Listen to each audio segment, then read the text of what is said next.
ayca man nag Mbaye comme fi ma génnee dootuma demal si benn site di wax waaw problème bi affaire Lamine Samba bi coow li bëri na trop comprendre nga mais man damay liggéey kenn mënu maa xokkatal li ma sentir rek laay def comprendre nga man li ma sentir rek laay def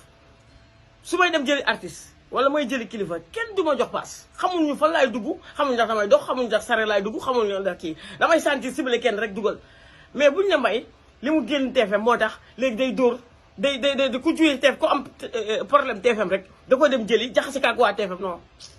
polémique bu bëri na lu nekk maa ngi koy dégg dama ne woon du ma si wax mais ku nekk ak may woo du ma génn ci benn site di wax damay liggéey comprendre nga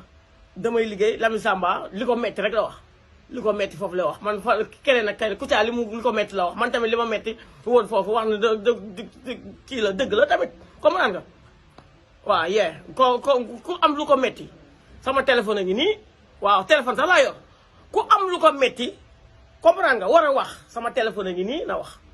mën naa kaa taalal sama téléphone parce que damay liggéey si laay tedd si laay yor sama kenn fayalu ma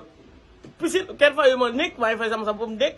maa jox sama yaay mu lekk maa jox sama papa mu lekk kenn du ma si dimbali comprendre nga ñaanuma kenn ku yor nag am na ñoo xam ne nag dañ may woo jox ma ñaanuma leen comprendre nga mooy damay jël jox sama yaay wala sama papa samay rakk ak yooyu comprendre nga